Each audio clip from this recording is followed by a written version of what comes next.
How many of us run marathons, jog, run, do crazy, amazing things that almost kill us? Okay, there's one there. There's a person there who wants to sign his life away. Anybody else? And so this, ladies and gentlemen, is Eliud Kipchoge, a Kenyan marathon runner. And in 2019, he did the most unthinkable thing. He created a new language for what was possible for winning marathons. He finished a marathon in Venus in 1 hour, 59 seconds, or minutes. Somebody will correct me. And in order to do that, there were some preconditions that he needed to factor in around it. There was environments that he needed to create within himself and to really make sure that he would be able to match the energy of the external constraints and circumstances around him in order to defeat that moment and to get that win. And one of the provocations I just want to make for us today in this room is to say that if Eliud could do that, and when we are just thinking about the Nigerian macroeconomic situation, when we are thinking about what it really truly feels like to live, to breathe, to walk and to operate in the Nigerian environment, business environment, what are the new truths that we possibly need to create for ourselves? What are the new realities that we maybe want to attach ourselves to? The preconditions, the environments that would also allow us to have an Eliud moment. So I just want us to think about that, really truly for ourselves. So what Eliud did was he got biokineticists, he had a dietitian, he had an entire team that backed up his success. I think for me, it also just speaks to the power of ecosystem building and really the power of community in achieving a vision towards the same destination. Here we are in 2021, the big deal published these stats, and they said that in Nigeria generated the most VC funding in 2021, and this trend has been sustained. I want to know who of us represent part of the cohort of people who received billions, millions, hundreds of thousands of dollars just from VC funding, who represent those Nigerians in the room. What I feel though is that I'm not seeing any hands, but I certainly am amongst people who have this maybe invisible capital inside of this, definitely something about Nigeria, that then qualified you to be the first in the continent to receive the most funding. So what is happening in Nigeria? What are the strategic advantages of operating in this country, or of just having Nigerian DNA, you know? Again, you see it qualified here from a top line point of view are just literally exceeding the mark. So you're top by population, top African country to get VC funding raised, but also you are the top African country by total GDP. These are obviously 2020 figures. But I want you to see something very interesting here in the character and pattern of how it happens for everyone else. For example, South Africa would be second here, but it's dropped here in terms of population. You look at Kenya, that is the rising star of Africa, but they are fine here, number 4, but over there they are 7th. But I sat down with these stats and I just wondered and I asked myself, really, what are we missing? What are we seeing? What lives here that doesn't live across the rest of the continent that could really be borrowed? And it's a question that I just want to throw the gauntlet at to the audience and just ask maybe one person. Can I pick on people? What do you think it is that is and lives in Nigeria that doesn't live anywhere else in the continent? Anybody brave enough to answer? Me, I'm going to pick on you the whole day. Okay. Good, sharp question. Answer. Okay, so I think first of our population and how resilient we are. I feel like we're the most resilient humans in the world. We can stand anything, any circumstance, put a Nigerian man anywhere in the world and he would survive. Can we clap for that? I definitely think there's truth there. The first question I asked was about Eliud, to say what are the new truths that we would need to attach ourselves to in order to see a reality where we defy the odds, where we create a new language for things that didn't previously exist, right? So this is an interactive question. I want you to tell me what you see, the first thing you see. So I'm going to go around each table. I'm going to pick on a person, and I need you to tell me the first thing you see. Do you want to substantiate that answer? The why did it catch your eyes? Green? The waterway. The waterway. Okay, great. I'll take one more there. Mountains. Usually I would want to do this as a blended session, and we will spend a lot of time on this, but we don't have the time. But this is a picture of a valley. And I just want to draw us to the power of perspective. So a lot of us are familiar with the Bible, and it says, though I walk through the valley of the shadow of death, and I think the valley is connoted to such negative, dark, worrisome seasons, you know? But how beautiful is this? How beautiful is that? Right? But the other thing about that is that because all of us have a multidisciplinary lens, what do I mean by that? We have a chef, we have bankers, we have an AI person, we have a global filmmaker extraordinaire. So all of us are different components possibly heading towards the same destination. So therefore we will see things differently, right? What do I mean by that? If you told me you saw this because this is where you were sitting, when you look up, you're going to be intimidated by the height of the mountains, right? But if you are at the summit, like ma'am in the red, what's your name, ma'am? Clarine. Gloria was sitting up here. When she looks down, she has a full panoramic view of what's happening at the bottom. But she can't really see the sky as clearly as this person who sees the sky. Does that make sense? So our perspective has to be trained to opportunity, right? And I think those are one of the big catalytic instruments that we can have in our hand as entrepreneurs. The ability to not only see yourself standing here, but to see the whole picture. And depending on the texture and character of what comes out of the picture you see, the outcomes you're able to produce will be contingent upon this. The things that we cannot disqualify, colleagues, is the fact that there are some urgent, burning, frustrating realities in all our contexts, right? So what I showed you on purpose was how Nigeria is a darling child with VC funding, success. Nobody put up their hands, by the way, in terms of who got into this funding round, who got some money and that sort of thing, right? But let's look at Uche's story. Right? Maybe Uche's story can resemble some of our stories. We have our own baggage in South Africa, guys. I wouldn't even recommend South Africa here. Like, don't put that on record. But let's pretend we are Uche today, right? Which tribe does the name Uche come from? Okay. So Uche lives in Nigeria, and he is not exempt from the challenges, even the opportunities that the Nigerian landscape presents to him, yeah? So if we were to assume that all the macroeconomic policies in Nigeria today remain the same for the next 15 years. So Uche right now is 20 years old. He's a 20-year-old lad. Probably some of us do we have 20-something-year-olds in here? Younger siblings. We all know somebody who's 20-something. So this current young man is 20 years old today, yeah? So if nothing changes in our macroeconomic policies in Nigeria, around jobs, around literally everything, what would happen ideally to an average Nigerian 20-year-old Uche who is reliant on a system, right? So the guess is he is an aspiring, young person. He's graduated from a polytechnic search at the age of 23. He applies to a dozen of jobs. He doesn't get a response. He gets some piece jobs. In South Africa, we call it piece jobs, contract work. Let me know if you can relate. I'm not Nigerian. Somebody must have told you this. I did my work. Let me tell you something. Ma said preparation. I say, I'm going to earn my jollof rice. So at 25, he launches a digital retail idea with friends. He doesn't have access to credit. He doesn't have support. I'm sure he has a girlfriend by now. He's like, babe, I'm hustling.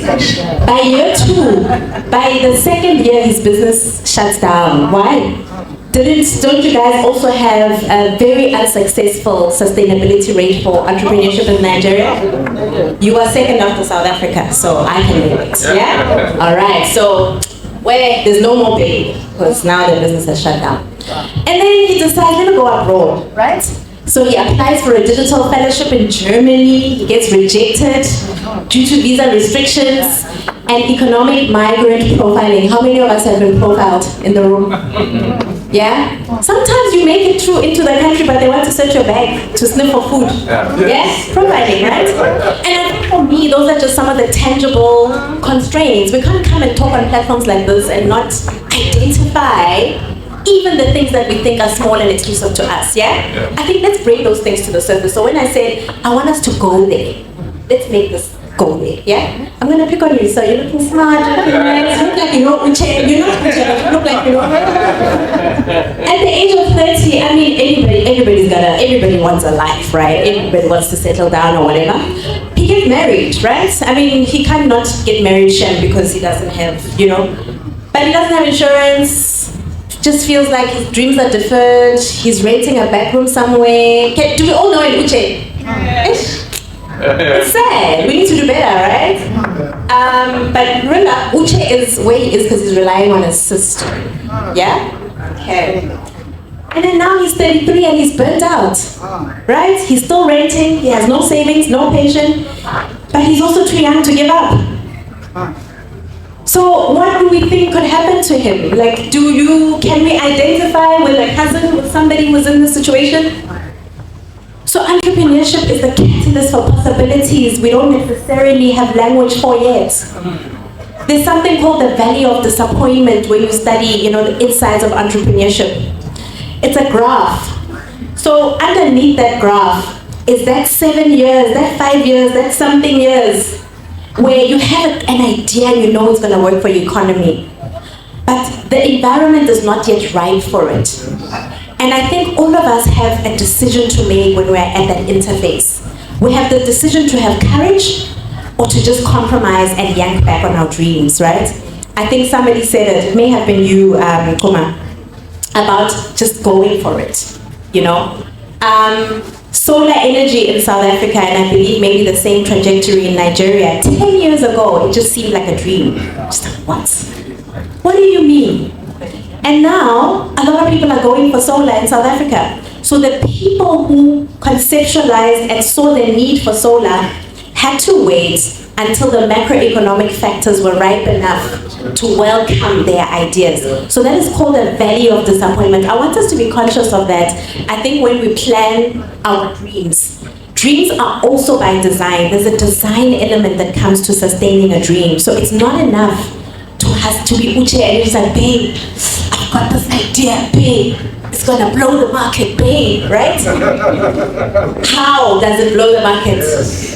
And in 7 years from now, how is it going to be relevant to a society like Nigeria where, and then I think that's where psychographics come into play and things like that to say, who is your customer? What matters to them? When they go to bed at night, what do they think about? So you're not just thinking about it's a man who lives in Ikeja, who da-da-da-da-da. So it's just really drilling down your value proposition to that level of granularity. So I think the provocation here is to say, what if Nigeria's current policies are the operating system of Uche's life? Then we must ask ourselves, what future are we programming into our youth, right? But I love the opportunity that sits in this room, the ability and the potential to deprogram what could have happened to Uche and to turn it around. And that is the power of entrepreneurship. That is the power of collective dreaming. That I really just want to carry as a message. Okay, what do we see here?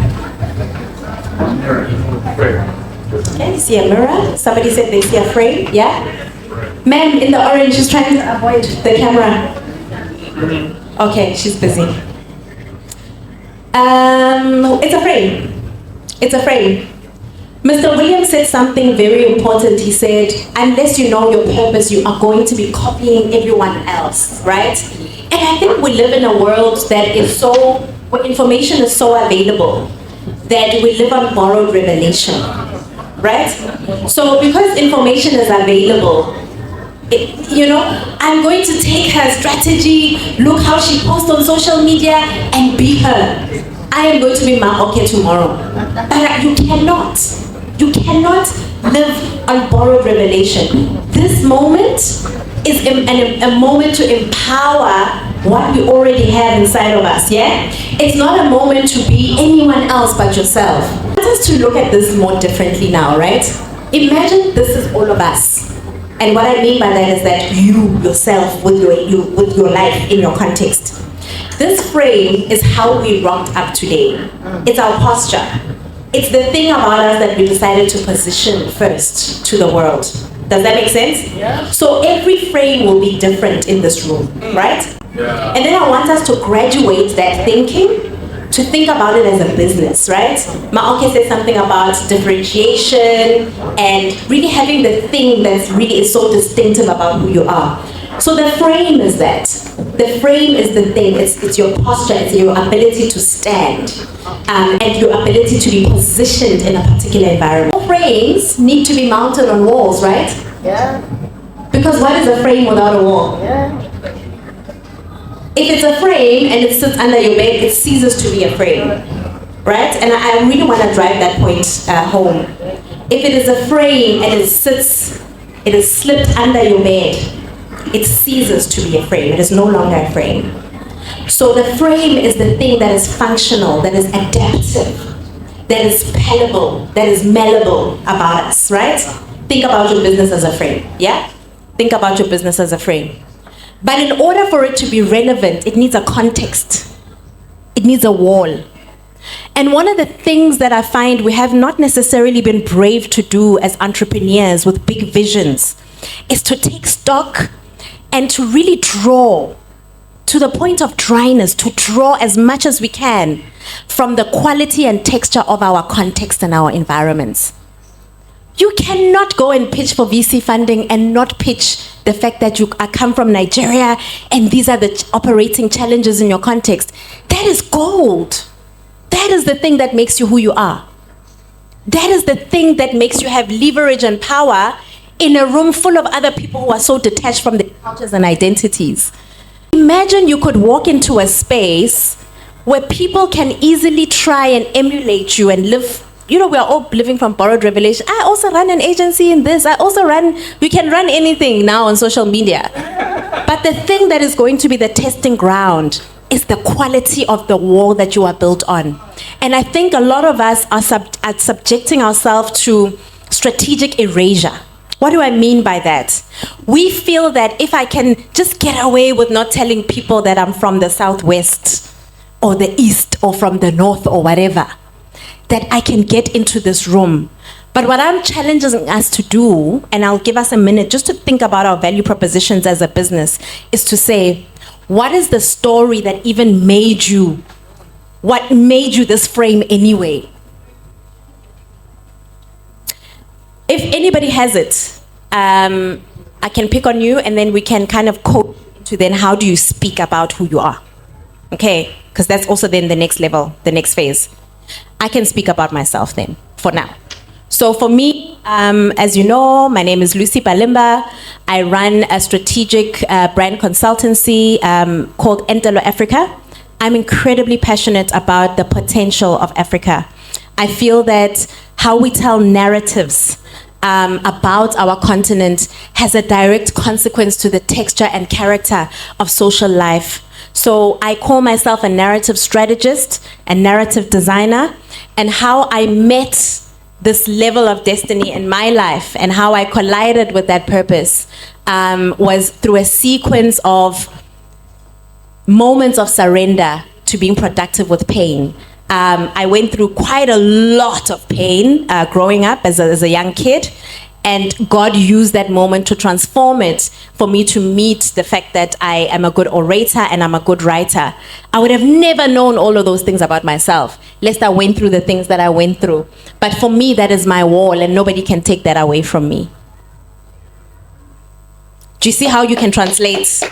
Do you see how you can? So I'm not saying go and tell people about, oh, I had a sad life, I had whatever. No, I did life, but I had a moment. I had a moment that became an invitation to surrender to the person that God wants me to be. Does that make sense? Yes. And I think for me, when we think about our businesses, when we think about positioning ourselves, our value propositions, let us think about those moments that were defining. We didn't have electricity at home and it affected my grades. So I thought about, don't leave that out of those people who are hong, hong, hong in the room, they're pitching, hong, hong, hong. No, put that in. That is the wall that nobody can take from you, okay? So as I'm moving, I want us to just maybe close our eyes and imagine, right? I don't know how many of us go to gym, but I'm sure we've all seen a dumbbell. So imagine that it's a 10 kilogram weighted dumbbell. Can we see it? Can we grab it? All right. That's sitting on the one side of the room. So on the other side of the room is sitting transparent bag of feathers, also 10 kilograms in weight. So I want you to see yourself standing in the middle of both, and your perspective is meant to see the dumbbell on the left, the 10 kilogram dumbbell on the left, and then to also see the 10 kilogram bag of feathers. Okay, so now I'm going to say we're doing Amazing Race. I need you to be fast, or which one are you going to go take so that you are fast? Which bag? The bag or the dumbbell? The feathers. The feathers, right? You're going to ruin my plan. No. The feathers. But if I said to you, did you know that a 10 kilogram bag of feathers and a dumbbell is the same weight when you carry it? In my mind cannot conceive of that. And this is what I want to provoke us with today, is to say, a lot of the times as entrepreneurs, we want to come with dumbbell solutions for feather-like issues. What do I mean by that? We want to come into a space and just come with a solution, be a unicorn, make $1 million and leave, right? So that stagnates us because we come through many other layered challenges and we don't know what to do with ourselves. But feathers are the small, light hints, pieces of insight. Feathers are this moment. Feathers are the small nudges, the small clues, the small pieces of direction that we go through as we go through our entrepreneurial journeys. And it starts to accumulate, and then it starts to have the same consequential effect as that heavy piece of dumbbell. Does that make sense? A lot of us want to avoid the feathers in our lives because we are looking for quick, easy kill solutions that look and feel like a dumbbell that you just have to carry once. But I'm going to disappoint us and say, guys, this journey requires resilience. It requires some level of spinal cord, because entrepreneurship also has inflection points. There are high moments, there are low moments, there are moments that feel intellectually lonely, and then there are moments in that valley of disappointment that not everybody can withstand. And I think when we find ourselves in those moments, it does not disqualify the idea. It is just not the right time. And a lot of us are not prepared to wait for the time to marry with the idea. But discipline is built in the accumulation of those feathers. That is what's going to make you set you apart from the rest. One of the biggest things, I think I've told you about what we do as an organization, is really helping clients, listed clients, multinationals, impact institutions. I mean, we've done work with the African Union, helping them with their communication strategy, helping them with their vision for Africa for the next 2 years, so for 2025 to 2027, right? How on earth did I get to a point where I have a value proposition for my company? Because I have a communications agency. So we could literally say, oh, we do branding, we do marketing, we do... And those things are tools, but they're not our core differentiator, right? Like Maoke said. So for us, our core differentiator is narratives, right? how we write, speak, and position a thing really culminates into how the thing is experienced. So how do you teach an African Union and a very established body, organ in Africa, to speak, think, and provoke itself in such a way that what they do and say is consequential to how we live our lives, right? So basically that's what we do at Entelo. But this is what I want to say to us, and I think particularly if we are finding ourselves within that valley of disappointment, is to say, when people are asking you about your brand story and your brand purpose, you're not just going to ChatGPT to go and say, write me up something that describes something in marketing, make it look like Unilever, but it mustn't be too much, a little bit IKEA here and a little bit that, right? Because that is possible. It's to kind of get into the DNA of the consequence that you want to achieve in society. So one of the biggest premises that I stand on is the fact that narratives are not just stories, they are actually infrastructure. Have you noticed how you speak to yourself internally? So the internal narratives you have about yourself can translate into how you then view yourself in relation to other people, but also then translate to how you are felt in a room, right? So the same is for our businesses, and also the same is for our operating contexts, right?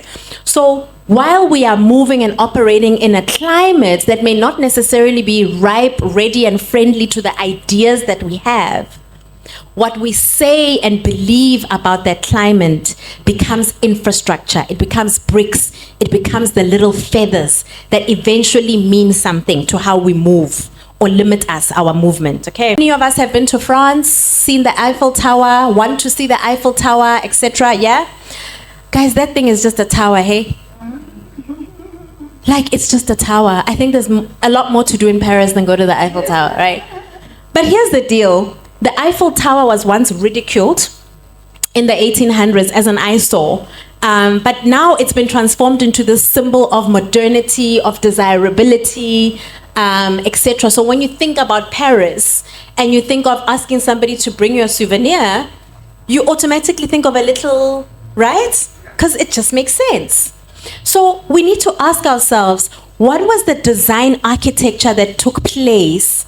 I think Chef, I think he's not in the room now. He spoke about design, right? He spoke about menu design and that sort of thing. So what is the inherent design architecture that went into rebuilding the identity of Paris Tower? So I think for me, I want us to see that stories are powerful, right? They're not just stories. They are the things we build and say repeatedly to create images and ideas and experiences of society.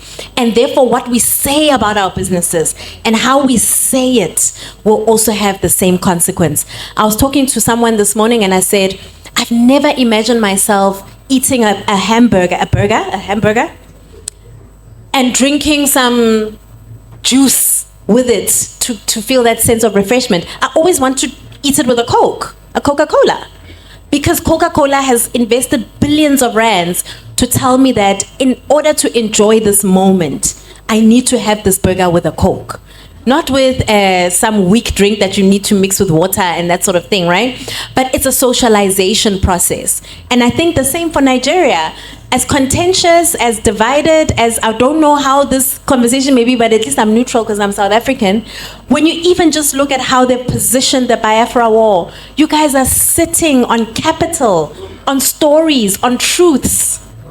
But the world saw war-torn children killing each other. They saw so many emaciated bodies. But what we didn't see, the neutrality that was not introduced in the narrative, was the complexity of the struggles of certain nations in this country, right?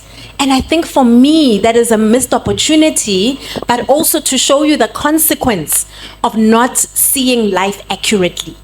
Okay, so that is a narrative building and design process. It can be done. Narratives are a very intuitive, measured, and controlled and designed process. You don't just put a word because you think you must have a word development in a sentence. You think about its consequence and you think about where it's going to live and why. The norm. Living domestic help who would often come from nearby rural villages. So the year I turned 8, we got a new houseboy. His name was Fide. The only thing my mother told us about him was that his family was very poor. My mother sent yams and rice and our old clothes to his family. And when I didn't finish my dinner, my mother would say, "Finish your food. Don't you know people like Fide's family have nothing?" So I felt enormous pity for Fide's family. Then one Saturday, we went to his village. He showed us a beautifully patterned basket made of dyed raffia that his brother had made. I was startled. It had not occurred to me that anybody in his family could actually make something. All I had heard about them was how poor they were, so that it had become impossible for me to see them as anything else but poor. Right, guys? It's dangerous to only have one story about a thing. It's important to dig, to find the feathers, to find, just like the river, to flow in all the parts that are unflowable, to really find the relevance for your story, for designing and creating and architecting the vision that you have. And so, just like, you guys know Chimamanda, right? She's homegirl. I tried, with the Nigerians, I tried. But how beautiful is that, and how fundamental is that on how we need to look at life, and how we need to also relate with our context when we are saying we want to be globally relevant. There's a lot that has to happen in the local before we can even think about being relevant globally. What do we need to finesse? What do we need to look into and draw deeper into to really understand ourselves fully in relation to a bigger world? So, I mean, essentially my summary for this particular piece was to say Africa's struggle is not only economic, it's not only political, it's narrative. It's narrative, right? They're always broadcasting our trauma. They've pathologized our past. Have you seen people coming and diagnosing us? Oh yeah, they think like this because, an immigrant mindset, scarcity, whatever. So, and our potential is patronized. I don't know about you, but I certainly am getting more and more tired of being framed from a lens of potential and not from a frame of what I have and what I can bring in a room. And I think part of also participating in bigger and broader narrative wars globally, the consequence of that, guys, even things like, and I think I just want us to rethink things, even things like Black Lives Matter, the movement in America. What are we saying? Are we saying we want the West when we are holding placards, Black Lives Matter? Are we asking them to legitimize our existence? Because that's the audience. Are we asking them to give us our worth, our socio-economic legitimacy? Hence, we will go and fight on platforms and ask them to see our lives. What do we think about our lives, right? And I think that's the conversation I want us to have when we are marrying ourselves to global phenomena, global narratives and language, but also our own brands in wanting to go global. We need to have those conversations around why we are doing this, right? Does it signal success to be launching in America? Or does it signal success to scale in Nigeria and create a training school for 100 chefs, right? And I want us to think like that, and that's my provocation today. And then, so I want to say here, there's something for me that's particularly dangerous about wanting to create counter-narratives or get in the ring with existing stories, even if you don't agree with them, right? So my offering to this particular conversation is to say, creating a counter-narrative feels like getting into the ring with the thing that is antagonistic, but you are also becoming antagonistic because in order for you to win, you want to fight it. And that's how you're going to win. You are also going to take on the armor of war to fight the thing that you do not like so that you can be a victor. So the option that I then produce here, I think this is anchored on the scripture in Matthew that says, don't put new wine into old wineskins. So those narratives do exist. So narratives about Nigeria do exist. But what about, and what if we could create and cultivate a world where we could come up with new stories and new narratives and new platforms and new rings and new stages, right? Rwanda reframed its identity. We've seen it. They were a site of tragedy, and now they are a model of governance. I don't know anybody who has been to Rwanda who doesn't say, guys, it is so clean. It is so clean. The UAE has transitioned from an oil-dependent identity to a global epicenter for envisioning, for architecture, and all of that. Think about Paris. Think about also how we are framed as Africa. Think about all these things. These were all by design, right? Then the next one, I know there's a huge wave in South Africa where the Chinese car models are really getting popular and they're outclassing some really established brands, right? BMW has had to really divest from the South African market in a huge way. We used to see Chinese things as cheap and fake and whatever, because that's how it was positioned. And now they're very tech forward, very aspirational in the South African context. Who decides? Who decides? We do. We do that by how we intentionally and intuitively create the basis for you to think differently about our product. And that can be done. So how do we develop lasting brands, right? If you don't want to call it a story. We do that by asking braver questions. We decide who this is intended for, and we don't fight the problematic ones that already exist, but we create new ones. It's all about creating. It's all about creating. So I really believe we're entering an age where contribution to humanity's future is actually the ultimate brand differentiator, right? So we can sit here and strategize about skincare, hair care, soccer, cricket, building and construction, oil, and all of that. But unless we are now answering the question that says, how is this going to serve in other geographies impactfully, then we are not going to be relevant to what is currently happening in the world, right? Remember that funding chart that I showed you guys to show you how many people got funding, VC funding? To attract that kind of funding means scaling. To scale means global. You can't go global without scaling, right? You can go global on your WhatsApp group, on your Instagram for yourself. But to really, really, really be global, something has to happen. Some feather-like activity should have taken place in us, right? And part of it is to say, in just sitting, being honest with what my business is doing, how is it ultimately solving for humanity's future? People are saying in Africa, Africa's future is green and it is digital. How are we connecting what we are currently doing to those two great inflection points on our continent? To Africa's green future and Africa's digital future, for example. So those are just some of the questions we could ask, okay? So it's no longer what do you sell, but what are you solving for? That's the main question that allows us to be global. So part of it is, again, when I said we need to ask big, brave questions. Some of these countries, brands and companies, global, obviously these multinationals have asked themselves big questions, and they are called big, hairy, audacious goals. So it's actually an abbreviation. So if you go into a room with VCs and you're doing your pitch, your slide, you can just say, oh, my BHAG, my big, hairy, audacious. You can talk like that. They understand it. This is my big, hairy, audacious goal.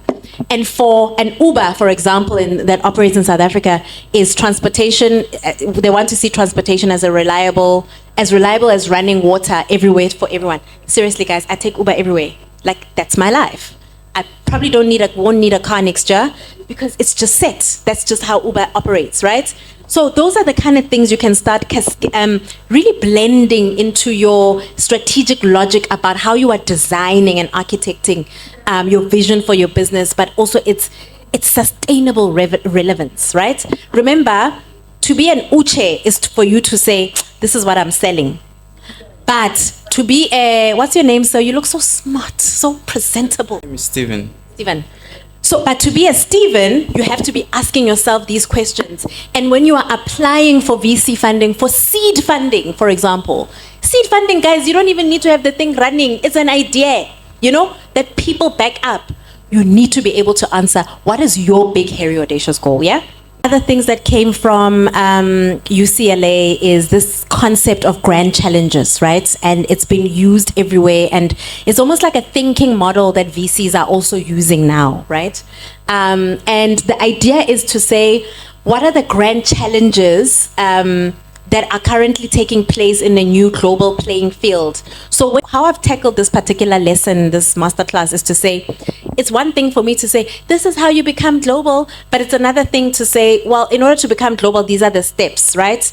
If you don't have a routine, it's embedded in systems, in processes, and it is not broken. So game stores didn't survive in Nigeria. And that was the initial expansion into the rest of the continent out of South Africa.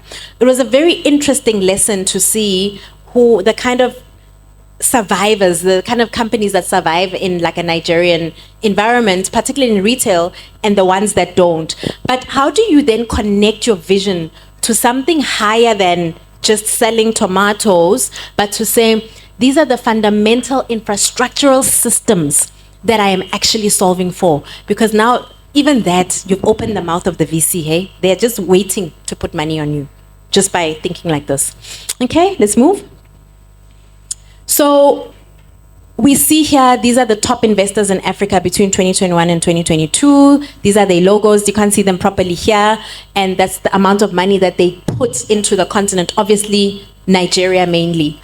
And the three things that can make you investable or globally aligned is to say, how do I align what I do to the SDG goals, right? How can I unlock funding pathways? I've spoken about that. And then the third part of it is to say, when you are able to do this honestly about your business, guys, even if you sell t-shirts, make them recycled t-shirts. Talk about waste management. Talk about the future of Africa is green. Talk about, do you know what I mean? You get it, yeah? This is the key you unlock to going global. Okay, this is the fun activity that we're going to do, and this is the last slide. Okay, so if you can, I believe most of us have phones. Please take a picture of this, and then it's going to be a very interactive thing. Almost make it a screenshot on your phone so that you can draw, because you're going to be drawing a lot, yeah? And then I'll take you through the fundamentals of this exercise. And part of our strategic ethos as Entelo Africa is we help large companies to think more empathetically, right? What do we mean by that? We want them to connect to the humanity of their trade. So it's one thing to sell coal or to be a coal mine, but it's another thing to connect to the consequence of your trade. And that's what makes you sustainable. That's what makes you attractive as a business. And that's also just what makes your story powerful, right? When you start to really think about, when I trade in this way, what is the ultimate final touch point? And what is the consequence of my existence to those people? So here, I want you to think about your business, but to make it a human being. I think Maoke is gone now, but please do that. So think about your idea, think about your business, and just for the next 5 minutes, pretend it is a human being. Can we do that? Okay. So we find that founder-led businesses are really tricky because you can't separate yourself from the business. So suddenly, you like the color yellow, so it's going to be all over the branding. And at the moment, honestly, for a bank, I don't know why we need that. You know what I mean? So this really helped us when we were consulting with founder-led businesses, but also we've done this with multinational